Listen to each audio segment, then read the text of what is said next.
Do we have any Baldur's Gate fans in chat? Me. I'm a fan. I like it. Well, Hasbro owns Wizards of the Coast, who owns Dungeons and Dragons and all that. And Hasbro has been desperately trying to figure out what to do in the video game space because Hasbro has a lot of massive IP. They of course had a smashing success, one of the most successful games in recent memory in 2023 with Baldur's Gate 3. But as I'm sure you guys are aware, Baldur's Gate 3's developer has said that they will not be making Divinity or Baldur's Gate 3 sequel. They won't be making Baldur's Gate 4. They just are not touching it. They are good. And they've been asked multiple times, like, why won't you? Why won't you do another one? And they say, well, we're really passionate about our own IP and we want to go back to what we were doing. We want to do that. And I get that. Divinity's cool, but it's still surprising. The scuttlebutt is that behind the scenes, there's a bit of drama. Okay. The rumor mill is suggesting that Hasbro is, for one, like a nightmare to work with, that Hasbro has like all sorts of ridiculous restrictions and requirements on getting things cleared with them, verifying with them, going back and forth. It just is very, very sluggish and hard to deal with. And the other rumor and rumbling has been that after the success of Baldur's Gate 3, Hasbro was upset that it wasn't better monetized. So Hasbro wanted to do like DLC for new races. They wanted to do DLC for cosmetics, DLC for all this. They wanted a ton of microtransactions. They wanted a ton of stuff built into the game to make it more profitable. And if you just have to, if you're wondering what this would look like, and you don't play D&D, let me just show you. D&D Beyond is the platform where like you can build characters, have your character sheets and all this stuff in one place because this is their platform. They have an ungodly monetization scheme for this. So for these, if you want to use different races or items in your character sheet, you have to buy individual books, okay?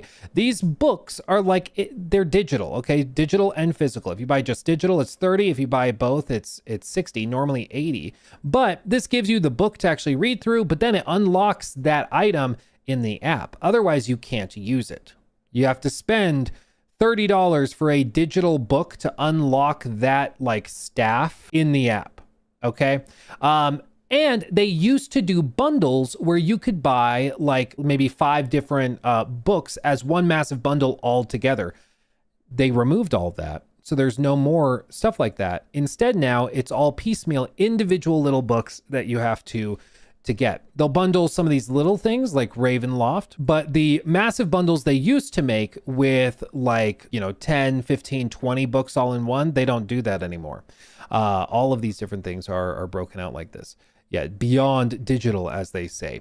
It's become such a nightmare that most people have abandoned D&D Beyond and gone to third-party apps, which have, let's just say, community contributed most of this content so that you don't have to buy it. You can actually use the apps, and people have just kind of done it themselves.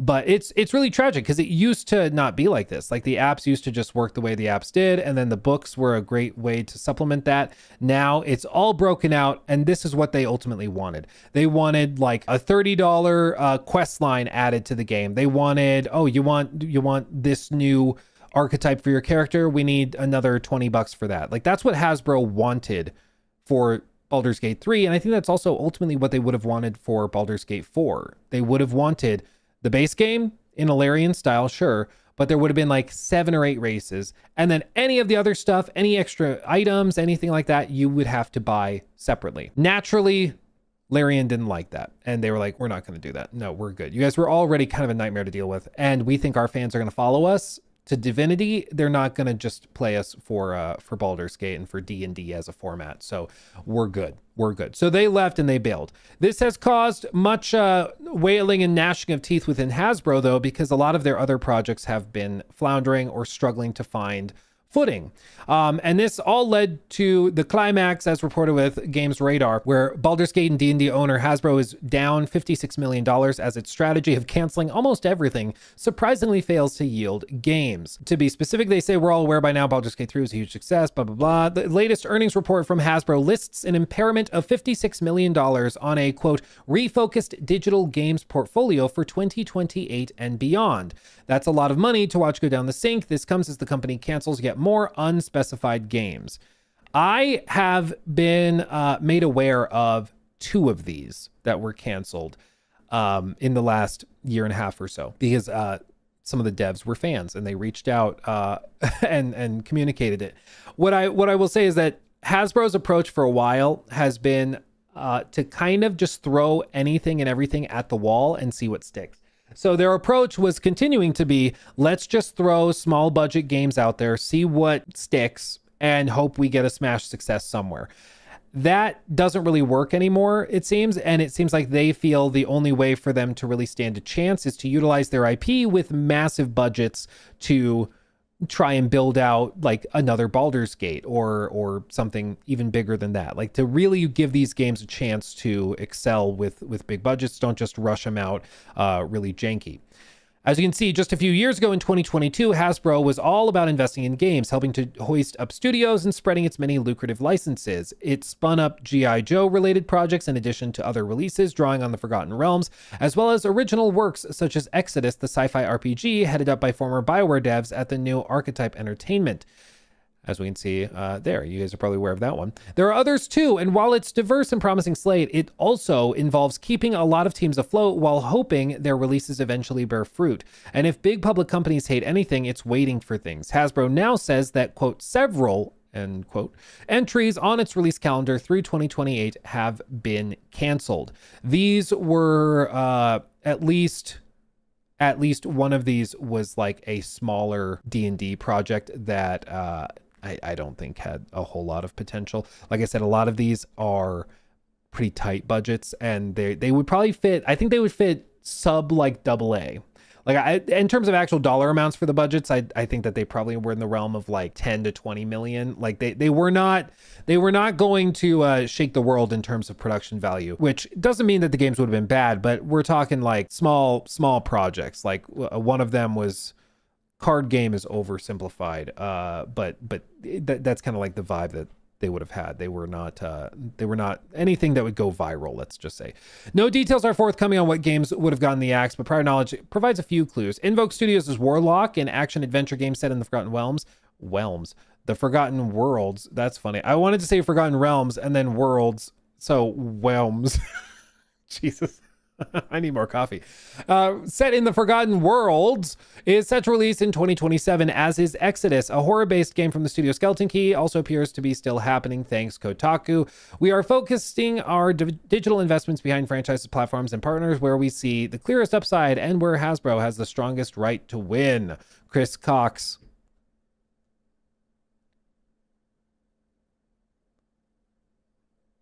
I'm an adult. Chris Cox, the CEO of Hasbro, said in today's accompanying financial call. There you go. Another D&D based project from Giant Skull was already dead in the water since Hasbro preemptively ended its contract with the team, and the game based on Snake Eyes from G.I. Joe seemingly got cut after its developer Atomic Arcade saw heavy layoffs. This one is Hasbro cancels Dungeons & Dragons game from God of War and Star Wars Jedi Veteran after seeing early concept.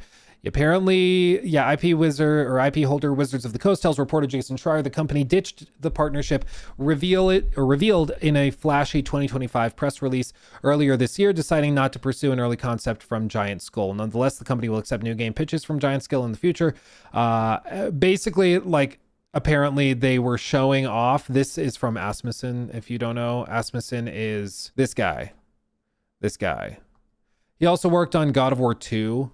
I believe. Yeah, he founded Giant Skull. They pitched a game and apparently Hasbro didn't want it. So they backed out, which is surprising. I would like to know what that would have been. Like, was it that it just didn't have an in-game store and that's why they bailed? I don't know, but yeah, I wouldn't put it past them.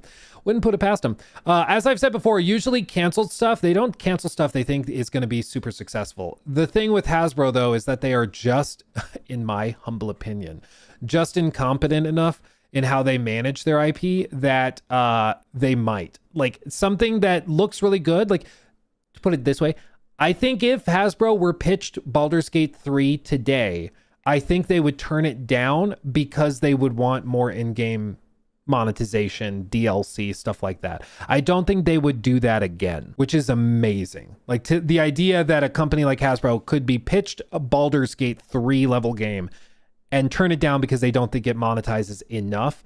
But like that's where they are. It's the prime example of a company that believes they have a lot of goodwill with their fan base because they own these massive IP, and that they can spend that for free revenue, that they can over monetize because people love D&D, because people love G.I. Joe, because they love these IP so much they're willing to put up with more.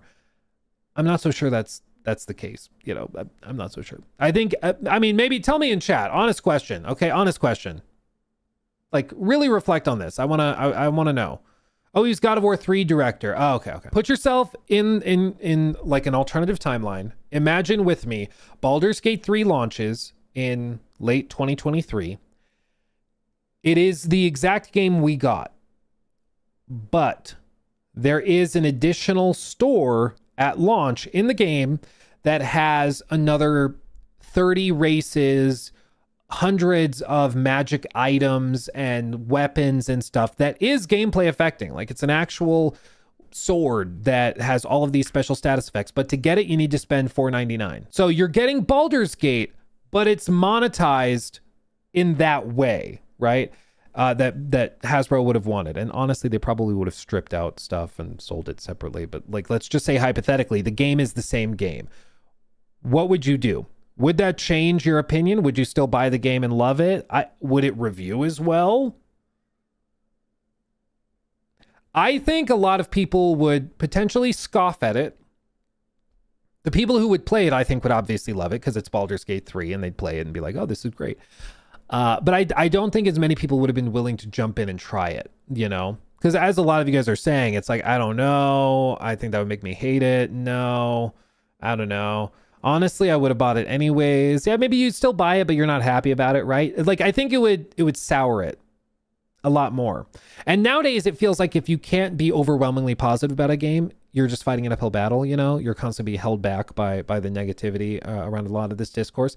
To be fair, there are some companies that can get away with in-game monetization pretty aggressively. The one I've shown to prove the point is like a game everybody universally loved, which was Resident Evil 4 Remake. People forget, dude, this game, look at the DLC. A lot of this was at launch and people just like have completely memory holed it. They've forgotten about it. But they sold like weapon exclusive upgrade tickets for $7. They sold all of these like gameplay affecting things. These are just like deluxe weapons, the Skull Shaker, different cosmetics. Okay, that's fine. I don't personally care about cosmetics, but treasure maps.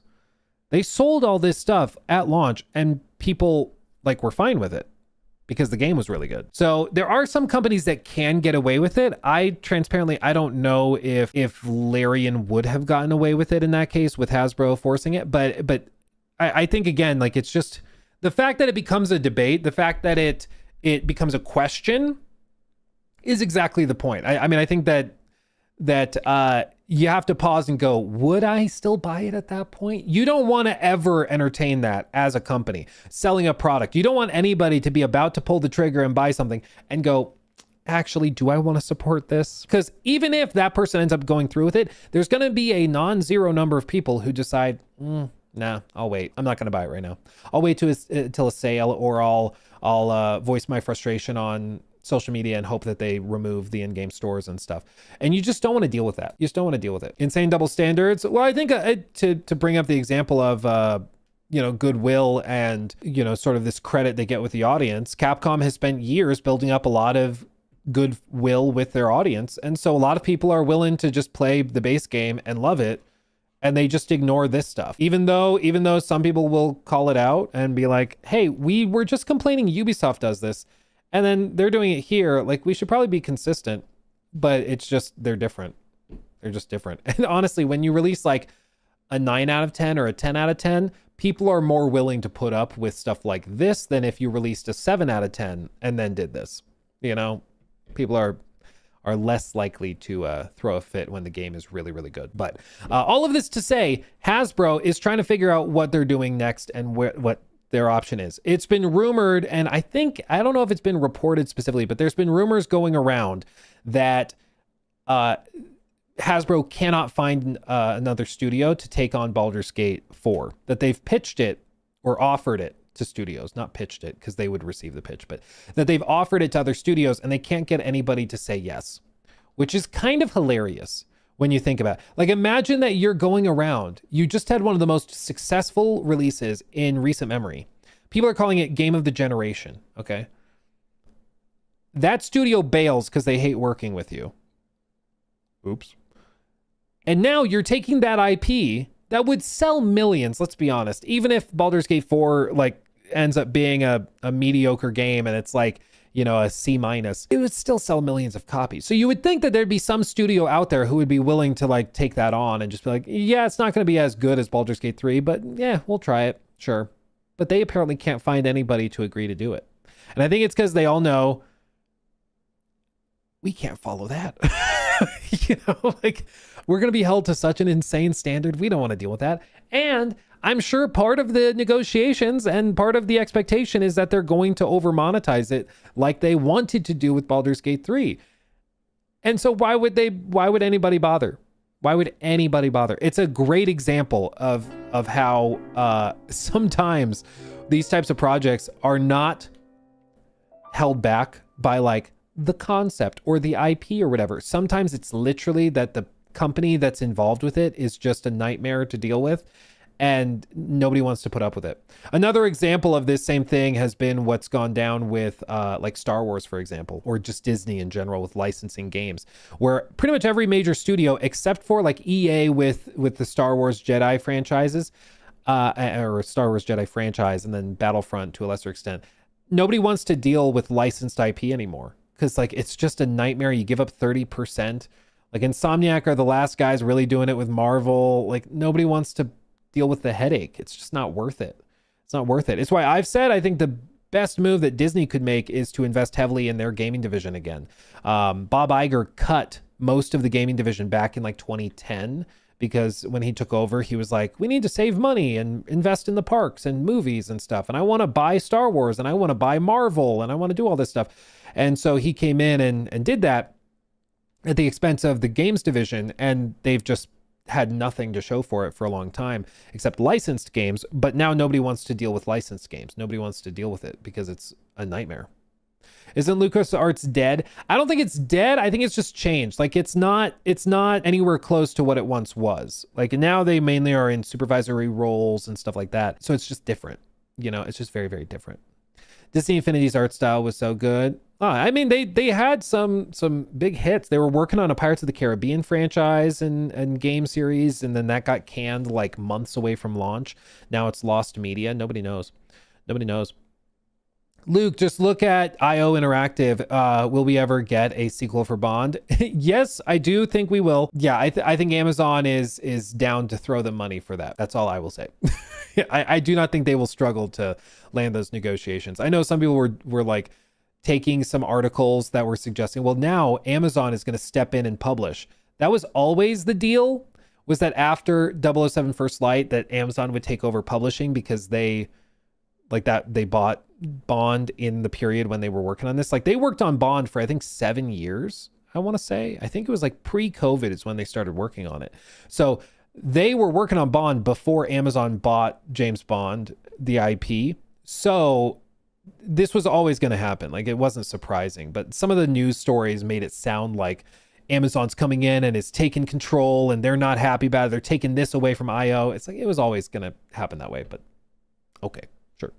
Yeah, it's not that big of a deal. He took my thing.